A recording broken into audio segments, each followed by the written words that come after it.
Bom dia, pessoal. Vamos começar aqui o seminário dessa sexta-feira. Aí hoje a gente tem aqui a presença aqui do apresentador Raí Macedo, professor lá da Universidade de Glasgow, na Escócia. Vou falar aqui um pouco aqui do currículo do Raí. Ele possui graduação em Física pela Universidade Estadual do Rio Grande do Norte, que é do campus de Mossoró. E aí ele já foi direto para o doutorado em Física na Universidade de Glasgow, no Reino Unido, e ele tem experiência na área de propriedades ópticas e espectroscópicas da matéria condensada, outras interações da matéria com radiação e partículas, atuando principalmente nos seguintes temas: meios hiperbólicos, índice de refração negativo e efeito Gauss-Hanschen no infravermelho distante, devido a respostas de fotons e magnons em cristais uniaxiais naturais, e espectroscopia de transformada de Fourier no infravermelho distante.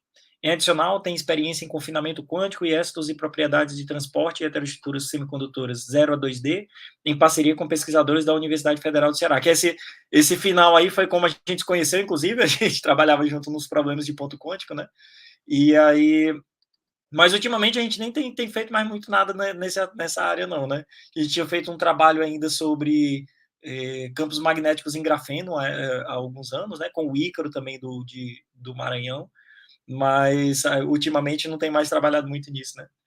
Mas desde já agradeço aí a aceitar aí o convite para fazer o seminário hoje. Então, a partir de agora aí já pode começar o seu seminário, viu, Rei? Sem problema. Obrigado pela introdução aí, Andrei. Eu pensei que já ia perder aí o final, né, do que eu ia dizer. Ó, tem também a parte aí que eu fiz muita coisa, tanta coisa que eu fiz nesses pontos e fios quânticos. Era só, a Pois é. colaboração mesmo era só sentado na sala do Andrei e atanazando ele o dia todo. Então, tem como eu ver os comentários, se alguém tiver alguma pergunta, que quando eu Assim, estou com a tela... os comentários vão ser tipo assim, o pessoal vai escrever os comentários na tela, e aí eu vou ler no final do seminário, e aí você, tipo, eu coloco também, quando eu clicar, vai aparecer na tua tela aí também os comentários. Vai aparecer no vídeo, tipo, como se tivesse destacado do vídeo o comentário da pessoa, sabe? Ah, tá bom, Então, porque eu quando no estou com a final... tela... Quando eu estou com a tela cheia, não dá para ver nada, só estou vendo a minha tela Uhum. mesmo. Ok, isso aí não é Mas, problema não, já é esperado que seja assim mesmo aqui, viu? tá bom, então se tiver alguma coisa aí, por favor, me parem e perguntem que eu... Pois é, se tiverem perguntas aí é só escrever no chat, que aí eu leio aqui para ele, viu, pessoal? Então, nessa apresentação, eu vou apresentar em inglês, porque a última vez que eu fui na UERN, eu fui inventar de fazer uma apresentação em português, eu fui só passar vergonha, rapaz, porque fazia tempo demais que eu não falava física em português com ninguém. Aparecia minha avó fazendo a apresentação. Então, eu vou tentar aqui em inglês, certo? As Andre said, my experience, I have a lot of experience in optical properties of materials, but today I'll be talking about spin and spin-photon hybridization, which is something that I've been doing for the past couple of years with some colleagues here in Glasgow. But just to give you a bit of background, as Andre said, I did my undergraduate degree in Brazil. Then I moved here for my PhD, stayed on as a postdoc in physics. And then 3 years ago, I moved to the School of Engineering. I went there to give a talk. They thought I was okay. I thought they were okay. And here I am, still 10 years on. Glasgow, if you don't know where that is okay. I didn't know it either when they offered me a PhD here, so I had to look it up. And it's actually quite far north in the UK, in the middle of what's called the Central Belt of Scotland. The country of Scotland is a beautiful country. There is lots of mountains, castles, very nice buildings to see. And if you're a Harry Potter fan, you can even go on a train that's called the Hogwarts Express in the north of Scotland as well. The city of Glasgow, which is where I am in the west of Scotland, it's also a very nice city. It used to be an industrial city, so you still have the cranes here for shipbuildings and etc. So it's a really nice city. where the University of Glasgow is at. This very lovely building there is the main building at the university. And the University of Glasgow is actually very well known, if you will remember from physics classes, for Lord Kelvin, who worked here until his retirement. But funnily enough, he's actually not called Lord Kelvin. He's actually not called Kelvin at all. His name was William. But once he received the title of Lord, he was then chosen the name Kelvin in honor of the River Kelvin, which is this river here that is overlooked from his lab in around the main building. He would oversee the river, and he decided that that would be his lordship name. So that's how Lord Kelvin came about, even though he's actually not called Kelvin. So I always think that's quite funny, and not many people know that. People of Glasgow have a great appreciation for Lord Kelvin. This is one of the statues near the university, which any time that you walk by, there is always a traffic cone on Lord Kelvin's head. So that's quite funny. The university is established several hundred years ago in 1451, and since then has a lot of long history of excellent research and teaching in the UK and in the world, one of the top 100. And since then, it has taken or played a part in several big things, from Lord Kelvin and all of his work on temperature and thermodynamics to, the invention of the television. Jocelyn Bell Brunel, who discovered radio pulsars, was an undergraduate student at the University of Glasgow, and more recently, Professor Sheila Rowan in the School of Physics. This was a few years after I got there, led the Glasgow team that discovered, there was in the discovery of gravitational waves. And I believe 2 years ago, one of the undergraduate former alumni from chemistry, received a Nobel Prize in chemistry. So this is where we are, and this is the research that we do. As NJ said, most of my work is theory, so it's actually quite broad in what I do. So it goes from nanomagnetism and spintronics, some of what I'll talk about today, and hybrid spin-photon systems. There's also a lot of optics and photonics in it, from microwave devices to metamaterials and liquid crystals. So because I'll talk about the hybrid stuff and spins today, I thought I would still give you a bit of background on other things that I do as well, if that is of interest, but I won't spend too much time on those things. So one of the first things that I've ever worked on, or I started to when I was in Brazil even, was metamaterials, or I guess that was the motivation. And that comes from the 2000s, when people started to realize that they could build materials that display completely different properties than what you would see in nature. And that is because they would have negative permittivity and negative permeability, which is something that you wouldn't actually find in natural materials. The reason for that, and the reason why this was so exciting, is because if you could realize these materials, you could get things like negative refraction, for example, which is something completely different from what we see when we put, say, a straw in a glass of water with positive refraction. If that was to be seen in a liquid, what we would see is that putting a straw into a material, you would see the straw completely broken or bent into a completely different direction. This was so exciting because if you can do this to light, if you could bend light in such a way, then you could do all sorts of cool and unusual stuff, such as perfect lenses, which was something that nearly got John Pendry a Nobel Prize in the early 2000s. That beat the diffraction limit. And even you could make light go around an object. We know that light doesn't bend, light travels straight, but if we could get negative refraction, then we could bend light in all sorts of different ways. And with that came all the sorts of whimsical ideas, such as invisibility cloaks and etc. So I guess that was the motivation back then. And since then, people have been trying to build all different types of metamaterials, including one that is called hyperbolic. And that is just a word for a highly anisotropic materials. But even more recently, people have been thinking, well, we don't actually need to build materials like that. We already have them.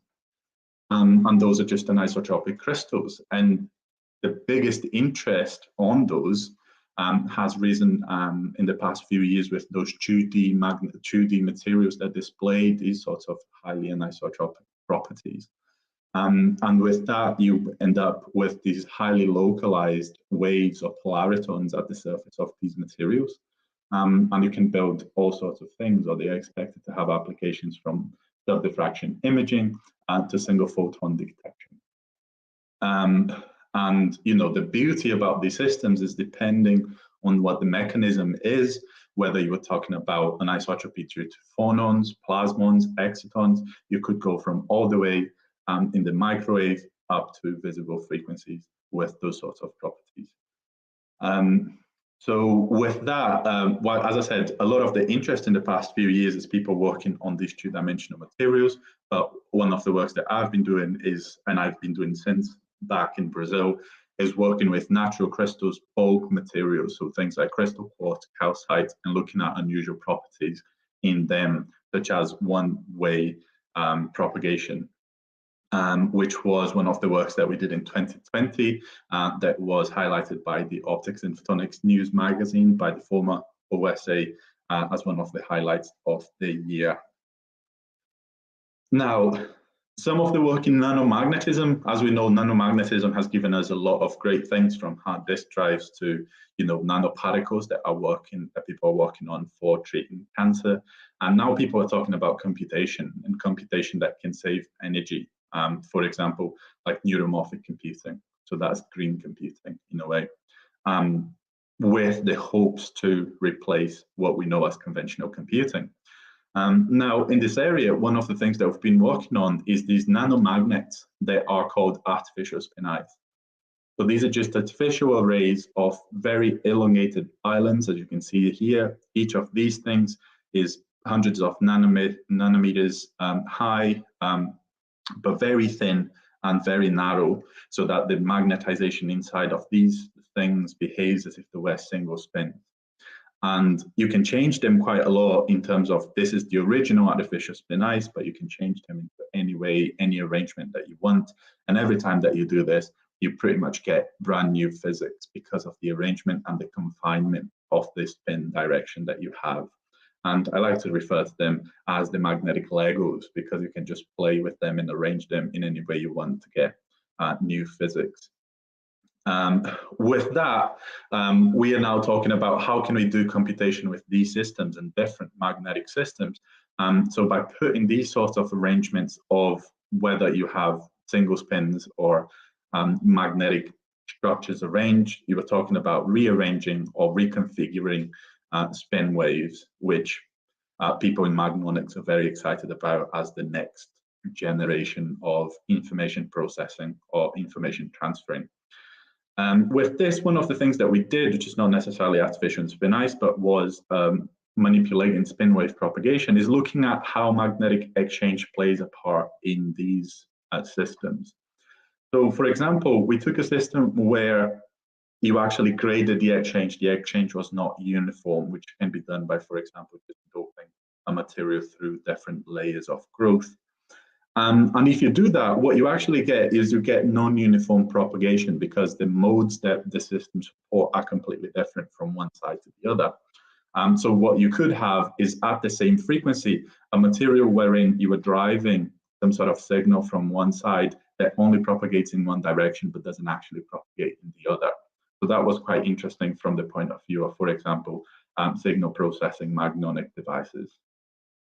And finally, I was just going to touch on this very briefly, which is works on liquid crystals that we've been doing. And one of the things that we did is show that in a liquid crystal cell, when you put a variety of arrangements of polarizations and etc., you can create a filter which is very, very fast and works on the millisecond regime. And with that, filter is very efficient and much cheaper than conventional mechanical filters that you would use in, for example, optical microscopes. And that can be used to measure or to image biological tissue. So this is a live cell that was measured with one of our filters. And here's a video, which if you look very closely, you can just about to see the live cell moving. very faintly, but it's just about there. So this was something quite exciting in terms of photonic work, because those, as I said, are much, much cheaper than conventional filters that you can buy for optical microscopes. So the work that I wanted to focus on today, which is on spin hybridization, actually took a lot of people working with, and this covers works of undergraduate students that I'd like to thank Adam Lafferty and Rory Holland, but also PhD students, Alvin Joseph, Morgan Smith, and Isabella Boventer, and a lot of people both at the University of Glasgow, Professor Martin Viders, who's a colleague of mine, but also people in the US, Australia, and Germany and Canada that worked on different aspects of this with me quite a lot. So when we think of hybridization, I think that one of the best ways that I can think of explaining this is thinking back to chemistry or quantum mechanics, whether you want to talk about either, and thinking about orbitals, right? And we know orbitals quite well from, say, the hydrogen wave function. But we know that hydrogen is actually quite simple and it doesn't actually hybridize with anything. But when we talk about something more complicated, for example, caffeine or anything that is just a combination of different molecules or atoms, then we have the system will balance or try to balance out the energy. And what you end up with is with non-symmetric or these hybridized orbitals, right? So if we think about, for example, S and P orbitals and how they would look like, you have the S orbital, which is this little sphere there, and the P orbital. If we were to combine these two, what we would get is these SP orbitals, which now have character of both S and P. And that is what in my head is the clearest image of hybridization, is when you take these two individual things, which, let's say look completely different from each other, and when you put them together, you get something that has character of both. In a physics system, let's take, for example, springs and a mass at the end of this.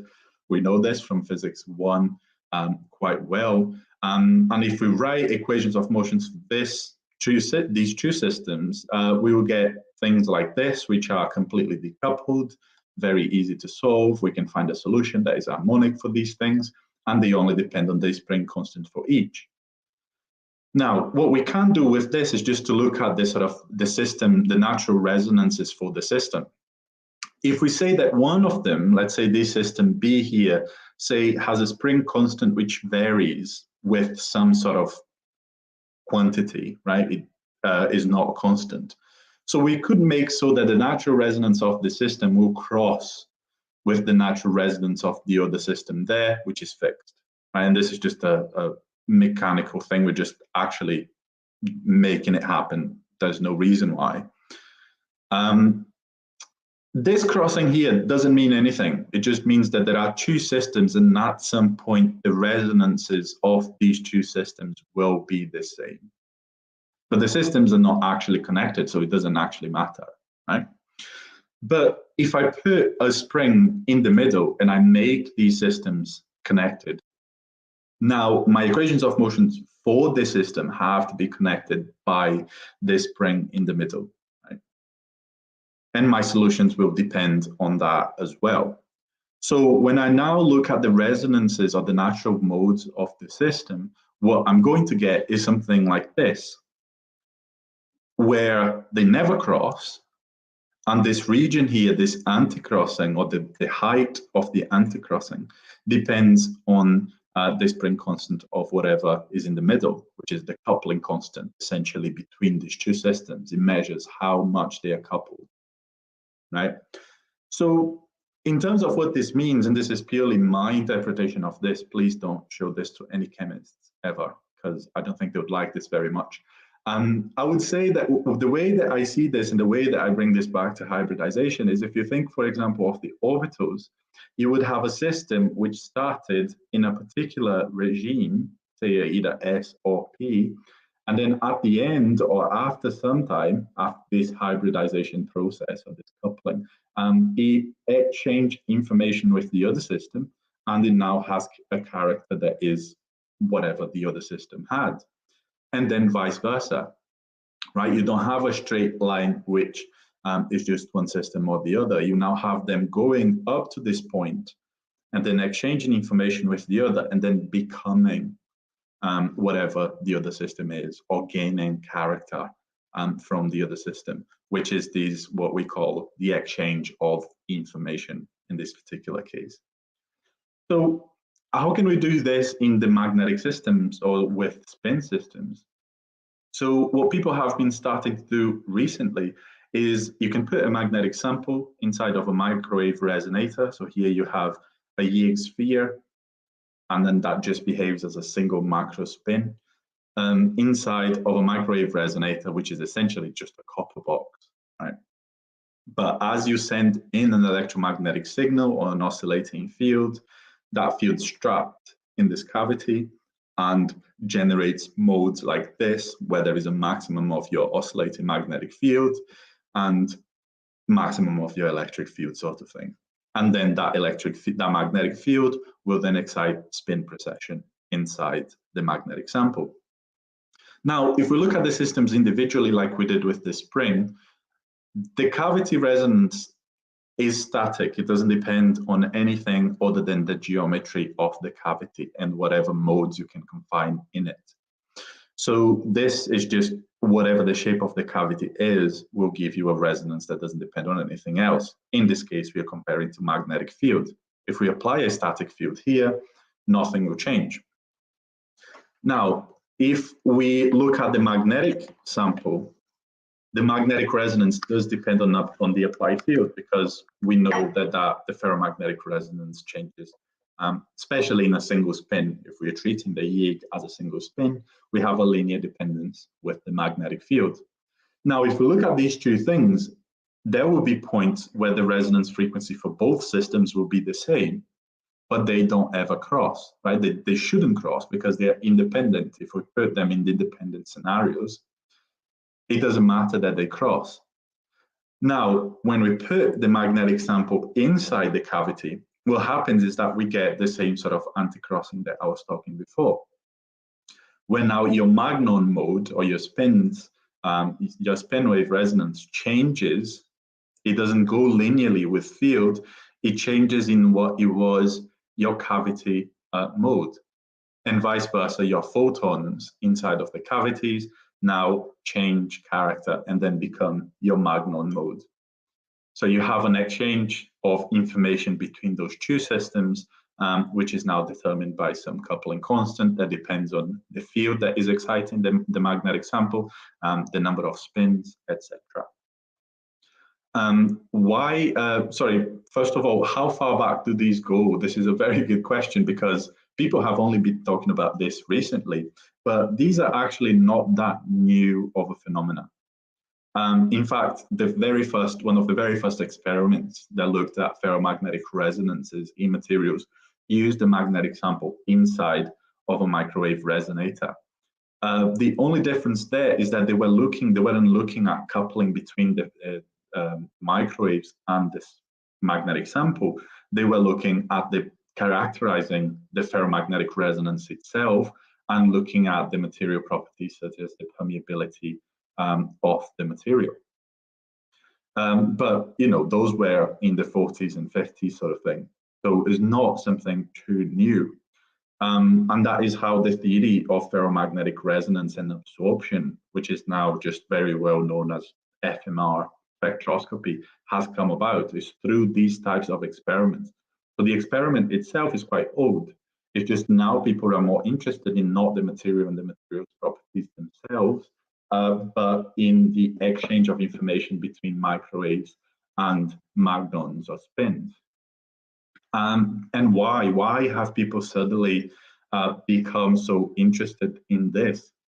And that is all because you have these magnetostatic modes, and you are now talking about them exchanging information. And there are two main things here that are important. One of them is just the exchange of information between them and microwaves, because then you can create devices for, say, information storage and transfer. from the microwave to the magnetostatic modes. But one of the things about magnetic materials is that if you shine a laser, say, on a magnetic sample, you will get a response out of that laser, which is, say, the Faraday effect, just because you have spins that are processing in there. So you can measure polarization changes. So, and this is what you'd have as these cavity optomagnonic things. So if you can do that, so there is a few things. One of the things is just the magnetic and the microwave mode has been now, people have been using this in the search for dark matter, just because of this coupling. By having a system where you have an open cavity, they're expecting to measure an axion wind as it goes through the cavity by changes in that coupling that I was just talking about. But the other thing is in this optical effect, as I said, a microwave mode, a magnetic mode will interact optically with the sample. So if you have a laser shine on this magnetic material, you should have a polarization change on that laser, which is due to the Faraday effect. If the sample is also coupled to a microwave mode, then this polarization rotation is now giving you information not only on the magnetic precession, but is also giving you information on the coupling between these systems and the microwave modes, right? Now, this in itself is significant because if you can measure the change in polarization from the output, you could potentially convert information from microwave into optics, which is microwave to optics transducing is a big field. People really need to know how to convert information from microwaves up to optical signals, because everything that we know in terms of optical fiber, internet, all of that is optics. Right? Now, there is another reason why people are really interested in this type of thing. And the reason being because very recently, people have coupled these magnetic samples to superconducting qubits. So qubits are the most basic unit of information of processing quantum information. So if you can couple them, they couple through the electric field of a cavity. So if you take a microwave resonator, you put a qubit inside, you can couple the qubit to the cavity. If you put a magnetic sample into the node of the magnetic material, and they are very far apart from each other, because these are, millimeter size, you can mediate some exchange of information between the qubits and the magnetic sample. Now, if we go back here and now you shine this laser onto the magnetic sample, and this magnetic sample is coupled to a qubit through the cavity, you could potentially, or the expectation is that you could measure some quantum information from the qubit into an optical signal. This would be something quite significant because qubits work in the microwave region, especially superconducting qubits. So in order to transfer quantum information at some point for, say, a quantum internet, you would need to take that information from the microwave regime and send that on into an optical signal. So this is why people are very interested in these systems. Now, here's something that people just done. I believe this was from last year on Science, where not only you can couple these two things together, but you can also entangle them and build a single photon detector using magnon systems coupled to superconducting qubits. So this is really going in a completely interesting direction, which is far from just measuring ferromagnetic resonance, but actually measuring coupling between all different systems and implications on quantum information transfer, and etc. So there is something about this which is quite interesting and people don't really talk about, and that is controlling the coupling. In order to couple to anything such as a qubit or optical signals, microwave signals, you need to be able to control the coupling. Just by controlling the coupling itself, people have built things such as a gradient memory, for example. So this is an application by itself. It doesn't necessarily need to be coupled to anything else. It's just two samples coupled together and coupled to a microwave resonator. So you're talking about some sort of storage of information, storage and retrieval of information through these systems. But there are various ways that you can look at the system. You could create planar cavities where you put a flat sample inside, and that would generate the field from, or different fields from different systems would excite the magnetic sample in different ways. And even sometimes in different cavities, you could just change the position of the sample inside the resonator, say from the node of the magnetic field to the node of the electric field, and go from completely different regimes of hybridization. So here you have the plots that I've been showing so far, where you have this nice anti-crossing, and to the right here, you have something that looks completely different, and what is called level attraction, and is a complete different regime of hybridization for the systems. Now, this is something that all of these different systems have something in common, which is how you drive the system and how do you control the coupling. And that depends on the excitation that you provide, right? So we started thinking, well, if we have something a bit more complex, let's put a microwave resonator together, right? Where you have a coupling just to the resonator itself, but you also have an extra coupler here. In this diagram is probably best. So you have this coupler introduces microwaves inside, but there is a coupler which is generating microwaves at the sample position. So now you have a field that is generated as shown in this picture in that direction. So it's up, or up and down, I guess, is oscillating.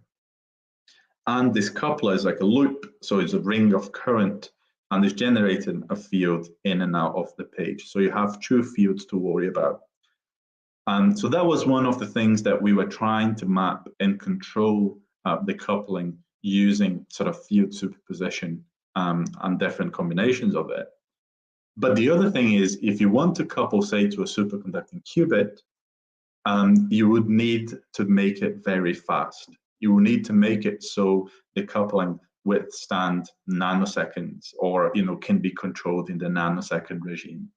So something else that we did, we had something very similar to this, but now it's two couplers or two signals that come from different directions, and one of them, and these are recorded in time.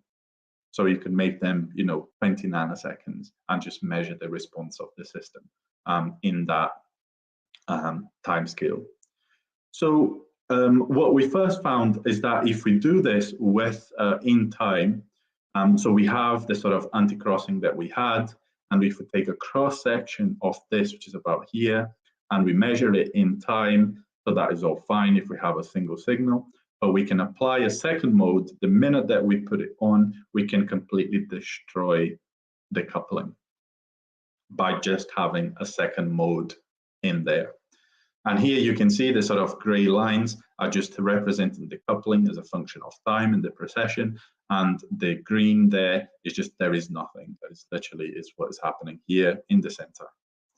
We don't have any coupling, and this is just by superimposing two of these signals on top of each other.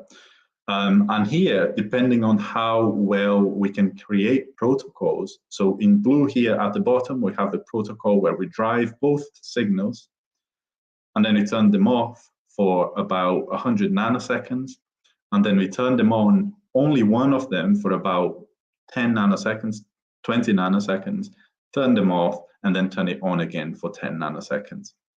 And what you can see is that you destroy, by having both of them on at the same time, you destroy the coupling. And then as you turn only one of them on, you have coupling again. And then as you turn it on, you can turn it off. So you can create a very efficient mechanism for turning on and off the coupling with these two signals. Now, in terms of actual coupling, what you get is these signals also depend on a phase, because you are superimposing two waves and they need to be either in phase or out of phase with each other, etc. So if there is no phase difference, we get what we had before. If they are, say, on a pi phase, then we get something similar, but the coupling changes. But then as we start to change the amplitude of one of these two different modes, so here the phase remains the same for all of the left and all of the right, but we are changing the amplitude of one of these both. So one of them is becoming stronger and the other one is becoming weaker. And then we can change the regime of coupling completely by destroying it or merging it all together. So the bottom line here is that, yes, the coupling is there, the coupling is strong, but the coupling can be controlled and is very, very sensitive to what the fields that are going in actually are. Now, what has happened up till, a few years ago is that people explain this sort of behavior in a magnetic system by using, say, harmonic coupling, which is the first example that I started. So you say that everything that is happening in the system is mediated. You say that one of the systems is, let's say, the magnetic sample, the other system is the cavity, and whatever's happening between them is some sort of harmonic coupling like springs, right? And that works very well. We can explain most of it very well and fit the data using experimental parameters, but it doesn't predict, it doesn't tell us what is going on in the magnetic system or in the spin systems. Then these things became a bit more sophisticated, where people say, well, the cavity actually can be described as a LCR circuit that is inducing some sort of voltage that generates precession, and the precession induces another voltage that in turn excites the circuit, and vice versa. And this, by describing it as a circuit model, you can obtain some sort of description for the anti-crossing. Again, that works fine. You get some sort of information from experimental work, and you can plug that in and you get a nice fit. But it doesn't really explain what the behavior, the electromagnetic behavior, because really you have photons or electromagnetic waves coupling to spin precession. So we went back into something that was cavity perturbation theory, and this is something that people were doing to explain ferromagnetic resonances in the 60s, 70s. And essentially what we say is, well, we take a full electromagnetic approach. We say that we have Maxwell's equations in the empty cavity. At the sample, we have Maxwell's equations with a contribution from the dielectric constant and the magnetic permeability. We put those things together. We say that the perturbation is very, very small. So the fields are actually only perturbed, but they are not changed very much. And we can come up with a change in frequency, which depends on whatever the permeability of the material is, or the permittivity, if that is different. So with that, all we are doing is essentially saying there is actual magnetization dynamic that is driven by a field, an exciting field, that takes into account a full permeability, and then that gives us whatever the response might be at resonance. And the thing is, when we start to do this, we see that there are things that other models don't take into account. And that is, for example, the shape of the oscillation field or the exciting field. So in a magnetic sample, in a spin precession and ferromagnetic resonance generally, the coupling will depend on the polarization of these fields. So if you have right circular, if your magnetization is up, you have a magnetic field and your magnetization is precessing, that will only couple to a right circular polarization, excitation. Because otherwise, if your spin is precessing, but your polarization is going the wrong direction, those things don't couple. So this is something that does come out of the perturbation theory, but hadn't really been considered before. So if you look at general experiments such as this one, where you have a microwave resonator, you have a region here of where the magnetic field is stronger, you put a sample in and you move this sample in position. So you move this sample, say, from the node of the magnetic field to the minimum, then you just have a coupling which decreases, as you would expect, because the oscillating magnetic field is decreasing in strength. And we can fit that quite well with perturbation theory. So all of the lines here are perturbation theory, and the dashed line here is perturbation theory compared to the dot, which are experimental data. So we know that it works in this regime of very nice and simple things. But again, if we look at what people were doing before, for example, this dynamic phase correlation, they were talking about circularly polarized magnetizations and circularly polarized voltages to explain these systems. The problem here is that this infers that there is some sort of polarization dependence on the excitation field, which does not exist. This is linearly polarized. Your field is up and down always. There is no circular component to it. There's no out of plane component.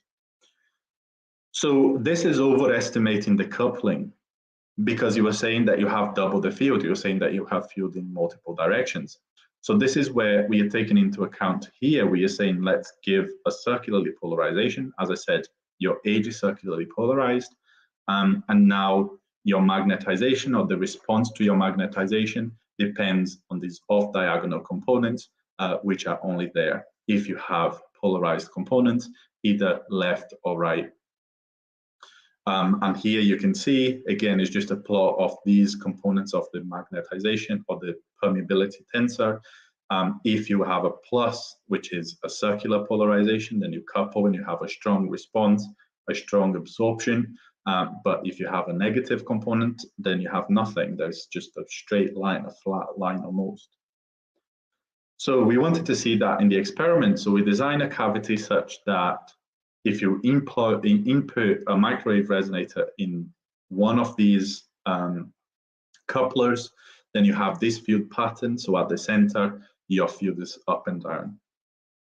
But then if you turn on the other coupler, which is this one here, then you rotate the mode because the cavity is symmetric. Then you rotate it and you have a magnetic field, which is now pointing sideways. So if you combine both of them, the equal not being the right position, you would have a field which is at 45 degrees, right? Because you're just adding two vectors, one up and one down. Now, if you change the phase of one of these signals, and you say that the phase is now rotated or changed by 90 degrees, then you would include some sort of circular polarization element to it, either right or left, depending on the phase. So that is what we've done. And what we observed is that your phase, if they're just added up and you just have something like this, then you get the same thing that you would expect. It doesn't matter. Instead of having a linearly polarized field that way or that way, you just have a linearly polarized field at 45 degrees. But if you change the polarization of one of the modes, then you now have left circular polarization or right circular polarization, and you can completely destroy coupling. And if we look at these as it goes in terms of phases, so from 0 to 90 degrees, you can see that the coupling is maximum and then minimum at left circular polarization with a really high degree of dissipation, which is there is no coupling there, but you have some sort of imaginary component, which there's just losses in the system. And this is the comparison between the experimental data at this center region compared to the lines from the perturbation theory. So this is just us trying to understand coupling, but where this is going, where does it go from there? Now what we need to do is scale the systems. If you want to employ like the, say, superconducting qubits or Josephson junctions are nanometer size devices. So we need to make them to take this from a macroscopic Yig sphere that is millimeter size and put that into actual resonators, which is what we have here on the left, and scale it.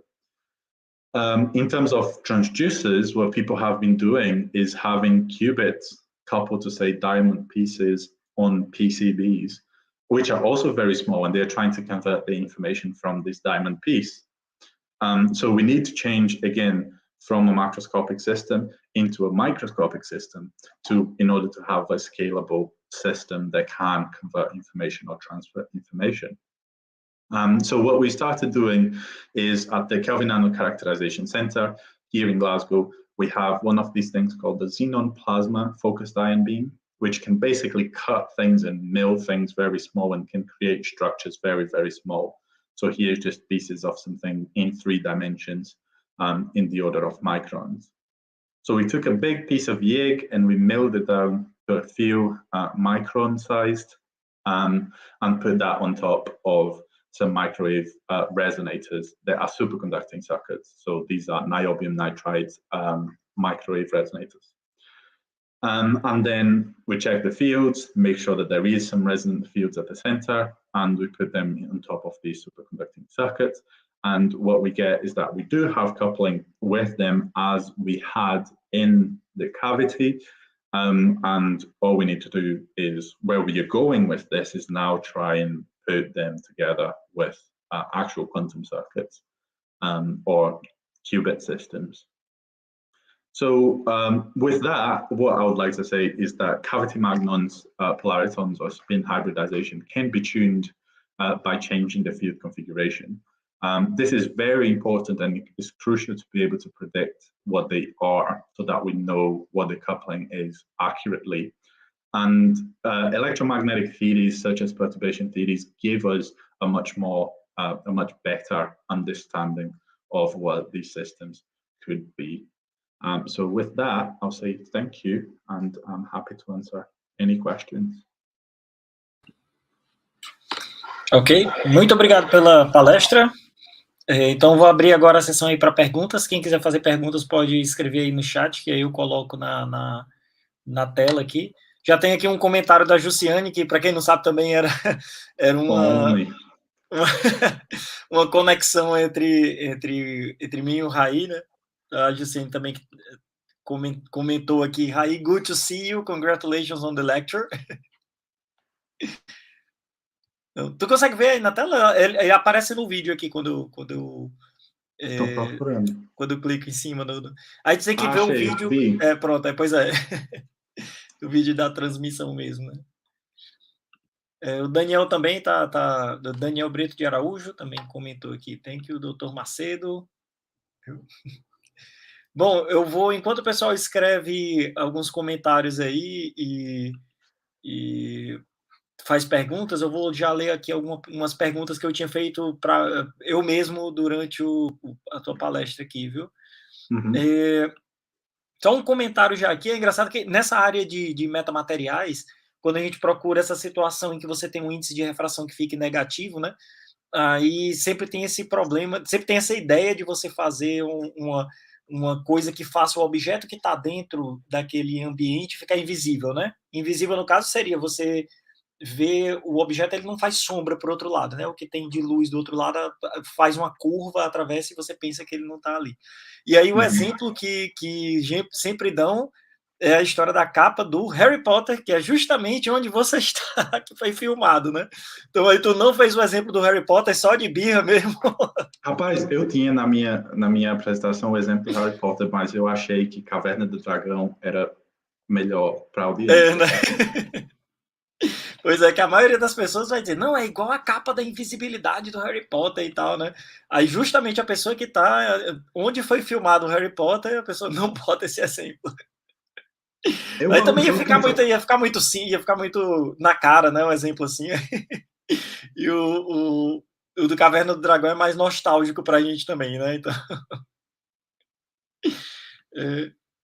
Bom, nesses gráficos que tu tinha colocado aí, tu tinha falado de uns acoplamentos, os gráficos que eu digo, aqueles onde você tem os acoplamentos entre sinais de oscilações, né? E aí nos acoplamentos você disse que tinha um caso em que era o repulsivo e o atrativo, e aí tem um slide que é tipo o primeiro slide em que você mostra essa história do repulsivo e do atrativo. Aí, assim, quando tu mostrou a primeira vez, eu achei que tinha uma coisa esquisita, mas talvez agora eu acho que já está respondida a pergunta. Pronto, exatamente esse aí. Que geralmente, você tem como modelar isso aí num modelo muito, muito besta, que é você pegar uma matriz 2x2, bota um estado que tem uma dispersão linear e um que tem uma dispersão horizontal, né? E aí, se você não colocar termos fora da diagonal, cada dispersão dessa está na diagonal, né? Se você botar termos fora da diagonal igual a zero, aí eles cruzam perfeitamente. Se não, eles criam um anticruzamento. Agora, como é que eles criam um cruzamento atrativo? Eu acho que tu tem que trocar a tela aí. A tela agora ficou preta, ó. Acho que tu botou na apresentação agora, foi? Pronto, agora voltou a tua tela. Não sei se é porque tu trocou... Tu tá com duas telas aí, é? Não, é que eu estou tentando ver o vídeo. Aí eu minimizo. Não, pois é, Eu tô pronto. Então, vendo aqui. sim, pois é, na época eu tava falando coisas gesticulando, né? Aí não tem como ver o vídeo, né? Tem razão. Bom, mas então a ideia é essa, é que nesse o cruzamento aí você tem um anticruzamento e uma forma fácil de fazer um anticruzamento aparecer no espectro é dizer que o espectro são os autovalores de uma matriz 2 por 2 com termos fora da diagonal. Mas aí isso vale tanto para o atrativo quanto para o repulsivo. Né? Qual é a diferença do atrativo para o repulsivo nesse modelo? Essa que é a pergunta. Tipo, o atrativo ele é simplesmente o mesmo de antes, só que com um acoplamento muito pequeno? Então, tem várias teorias no o que é o modelo atrativo, certo? Eles começaram, nesse modelo aqui, você pode ver que a diferença entre a atração e a repulsão é que você está colocando a amostra no máximo do campo magnético ou no máximo do campo elétrico. De um ponto de vista magnético, eu pessoalmente, muita gente não entende por que você tem alguma coisa nessa posição B aqui. Porque se você está colocando a amostra magnética no máximo do campo elétrico, não vai acontecer nada, porque o campo elétrico não Pois é, excita. e daí, né? Certo? Aí, no caso, a minha predição seria que você ia desse aqui para nada. Nesse modelo, porque eles têm esse cavidade que você tem, eu acho que eles têm diferentes, como é que chama? A fase eles têm modos com fases diferentes, então eu acho que deve ter outra fase aqui. Só que eles explicam que esses tipos de atração vêm de sistemas com alta dispersão. Então, em termos de a matriz, lá 2 por 2, se você colocar o acoplamento for imaginário, por exemplo, aí você deveria observar atração. Ok. Aí o acoplamento agora teria que ser imaginário, mas a matriz ainda teria que ser hermitiana, né?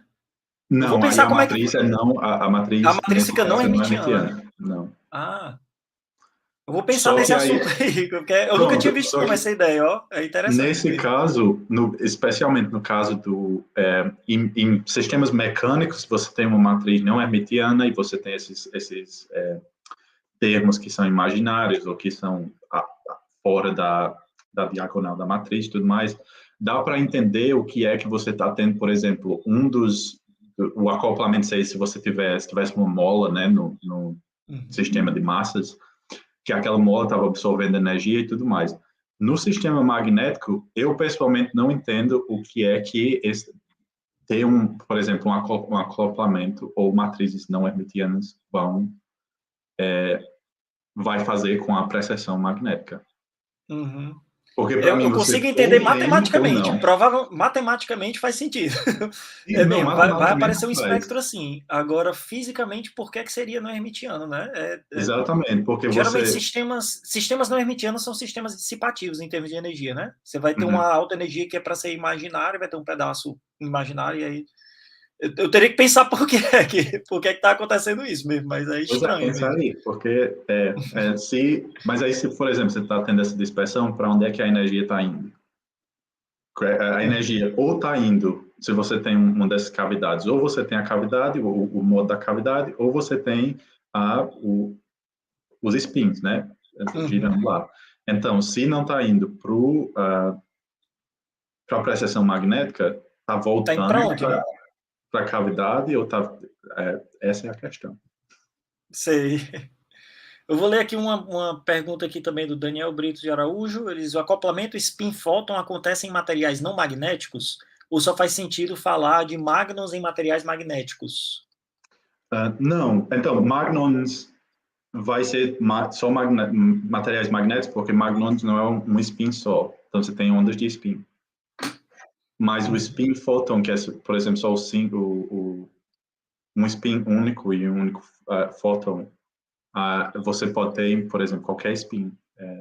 Ah, certo, tem razão, porque o magnon já é a própria onda, né, não é exatamente a mesma coisa. O acoplamento pode existir, mas não gerar um magnon, né. Isso. No caso aqui, eu ia até fazer um comentário também, que, tipo, recentemente saiu um artigo do Marco Pollini e do Misha Katznelson e mais alguns colaboradores e tal. Eu não sei se você conhece o Marco Pollini, ele é conhecido na área, assim, de plasmons, pelo menos em grafeno e tal, né. E aí ele fez um trabalho recente aí que era sobre, acoplamento de magno com plasmon. E aí isso não é para ser comum, mas em materiais bidimensionais, por causa da escala de energias, aí, tipo, ele sugere como uma coisa para ser vista em breve, tá? Que é para ser uma coisa normal, porque o que é que tem a ver o plasma? O plasma é uma oscilação da carga, né, dos elétrons. O que é que isso tem a ver com o magno, que é uma oscilação do spin dos átomos do sistema que está lá, né? Então, o que ele diz lá é que existe, se você colocar uma teoria de muitos corpos para esse sistema e tentar ver se como é que fica a dispersão de plasma e a dispersão de magnon, quando você faz o cálculo lá, dizendo que a densidade eletrônica, quando ela oscilar, ela vai acoplar com os núcleos que estão gerando os spins. Se você fizer isso, você consegue ver um acoplamento como esse que você está vendo do polariton, só que ao invés de ser luz magnon, você vê plasma magnon. Segundo ele, daria para você fazer uma coisa dessa. Então, essa aí seria eu acho que, segundo a expectativa nesse artigo, era que isso aí fosse um futuro para o Magnum fora da ideia do Polariton, sabe? Ou talvez até um Plasma Magnum Polariton em breve, sabe? Você chegou a ver, você já viu esse trabalho? Eu acho que eu vi a figura que parece bem com essa aqui, e eu fui, a primeira pergunta que eu já tive essa discussão antes com outros colegas é como acoplar um sistema magnético dos magnons mesmo com um sistema dielétrico, qualquer plasmons ou photons, que você vai ter as energias são bem diferentes, né? Aqui é Pois é, a micro-ondas. priori o problema era para ser esse, né? Isso. Aí a gente estava pensando se você, por exemplo, tivesse um antiferromagnético que tem ressonâncias em terahertz, com sei, plasmons que você podia ter no grafeno e controla a densidade de estados e tudo mais. Só que aí a gente nunca foi, pareceu muito difícil. O problema lá fazer contato, né, com as energias. Só que, e aí eu vi esse artigo e olhei, eu só vi a figura que parece realmente muito com essa aqui mesmo, mas ainda eu não prestei muita atenção, não. Mas é surpreendente, é complicado mesmo fazer o acoplamento entre uma coisa e outra, porque é Que um eu acho que cálculo o gigante. mecanismo seria, você teria que, pelo pouco que eu vi, que eu nem li todo o artigo, você tem essa troca, né, da energia que, eu acho que não é o magnon se torna um plasmon, mas a energia que está em um passa para o outro, né? Exatamente. São dois sistemas diferentes. É para ser dois sistemas diferentes. É um mar de elétrons e núcleos formando um sistema magnético. É para ser uma coisa assim. Aí é uma conta até bem extensa, assim, o que eles mostram lá, sabe? Pronto, aí tem um resultado que tu mostrou aí, que era um mapa de campo magnético como função do tempo e um mapa de cores lá, né? Que é para esse acoplamento. Deixa eu ver que. Pronto, esse. Esse é um mapa experimental ou é teórico? Esse é experimental. Experimental. Mas como é que faz isso aí, hein? Porque você varia. Tem um range de campo e tem um range de tempo ao mesmo tempo. Tipo, é feito para um campo fixo, você varia o tempo e aí você volta. É isso que eu não estou entendendo exatamente como é que é feito esse experimento. Ó, se tu puder, tu sabe mais ou menos os detalhes do... Então, aqui é tipo esse. Cadê? Tem uma figura aqui atrás. Que eu estou perdido. Mas é tipo esse aqui, só que você tira uma. Aqui é campo, é frequência com função de campo, né? Então você tira uma linha aqui no meio, eu acho que você faz tipo o mesmo experimento que você faria aqui. Ah, certo, ali é tipo o tempo, mas tipo como se fosse inverso da frequência, alguma coisa assim, é isso? Não, o tempo aqui é o tempo mesmo. O tempo é o tempo mesmo, né? Que Ok. você está mudando o campo. Não, é o tempo mesmo. Aqui é o tempo real. Uhum. Só que é o tempo. Porque aqui é o tempo do. Como é que chama? Do sinal, Uhum.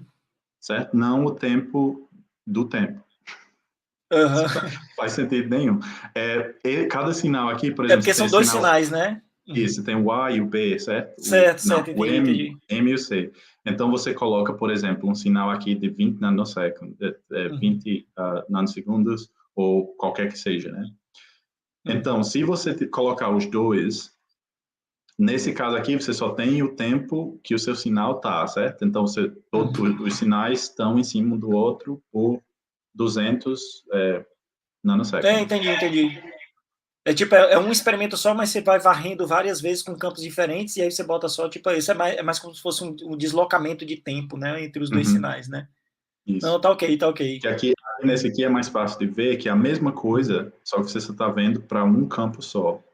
Uhum. Você tem os dois sinais, em vez de estar os dois sinais e você está. Aí aqui você está medindo o tempo mesmo, Uhum. mais a função do tempo ou da duração do sinal. Do sinal, né? Esse azul que é o Enquanto que sinal, né? isso, Uhum. enquanto que nesse aqui você tem, o sinal está constante, certo? Até por Uhum. 200 nanosegundos. Esse assim como eu sou puramente teórico, eu sempre fico curioso como é que o pessoal faz essas coisas aí. E agora, o outro gráfico que tu colocou no próximo slide, que é desses mapas azuis aí, ele é o do próximo slide aí, ele é um acoplamento. O que tu está mostrando aí é que, como acoplamento de cruzamento, isso é o acoplamento entre os plasmons das duas, os magnons das duas cavidades, ou entre a luz e um magnon do sistema inteiro? Isso Então, é luz. só tem um marco, quer dizer, uma amostra, né, que é essa aqui Uhum, vermelha. Aí você tem esse mapa aqui é o campo magnético gerado dentro certo. da cavidade. Só que na posição da amostra você também coloca uma corrente de um fio, né, um Uhum, fio eletrônico se passando elétrons aqui dentro, aí você gera um campo magnético oscilante, que tudo aqui, na verdade, você está falando de luz e micro-ondas, porém é só um campo magnético oscilatório, né? uhum, Não é luz de verdade. Então aqui é a mesma coisa, você está gerando um campo local que está oscilando fora da página, certo? certo. Aí entre esse campo geral e esse campo local, você faz uma diferença ou de fase ou de amplitude. Aí é o que gera essa diferença entre o acoplamento. Ok. E a minha última pergunta aqui é, nessa figura onde você tem essa combinação dos dois vetores de polarização para tentar montar uma polarização circular. Uhum.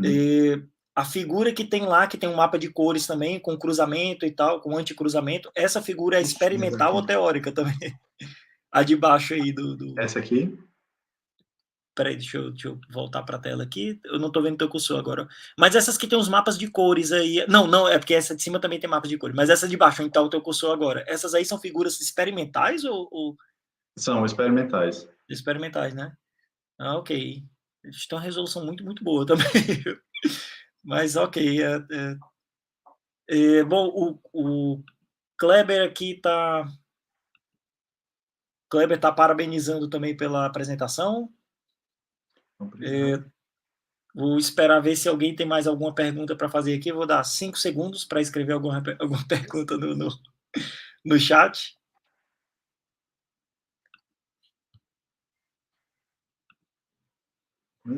Cadê Jussiane? Deixa eu dizer. Jussiane, olha, foi quem me levou na UFC para Tanazar Andrei. Foi. Aí a gente começou esse trabalho junto, até que era de um ponto circular com rugosidades e tal, né? Aí se saiu até nesse evento, nas publicações daquele evento de escola de ótica da Latin American, eu acho, né? Latin American Uhum. Optical School, alguma coisa desse tipo, né? LAOP, acho que saiu naquela LAOP, né? LAOP. É. Ó, o Jussiane está dizendo, estou aqui, viu? Ela está ainda presente aí no... Pois é. Bom, então se... ela também comentou aqui que assistiu tudo e está muito feliz por você. Pois é, Pois é, pessoal, só para dar o contexto aí para quem chegou um pouco atrasado, o Raí, ele foi aluno da Universidade Estadual do Rio Grande do Norte, em Mossoró, e a Jussiane também foi, que é professora na UFES, tá na UFES, eu acho, a Jussiane né? Na Federal Rural do Semiárido, né? Então, lá, a Jussiane foi que conectou a gente escreveu uns artigos no começo, quando o Raí ainda estava na graduação, e aí, depois disso, o Raí foi para Glasgow, e já foi direto para o doutorado, e terminou o doutorado, e fez o pós-doc lá, e agora está como professor lá em Glasgow, né? Mas, assim, a interação começou nesse tempo aí, a Jussiane está confirmando aqui que está na UFES mesmo, né? Foi, E aí, pronto. Na época que eu estava na UERN, não tinha o que fazer, aí fui bater na UFES, procurar a Jussiane. Aí ela foi minha orientadora, acho que de iniciação científica, bem um ano. Pois é. Um pouco. Uhum. Aí eu atanasei ela tanto que ela, olha, rapaz, eu vou levar você na UFC para atanasar outra pessoa. Bom, pessoal, então, como não tem mais nenhuma pergunta aqui, eu vou só agradecer novamente aí pelo seminário. Então, muito obrigado aí. A gente pode conversar mais aí para fazer novas colaborações em breve, viu? Vamos. Olha Bom, aí. pessoal, até mais. Obrigado pelo convite, Andrei. Obrigado, pessoal, por ter ouvido aí. E até mais. Até mais.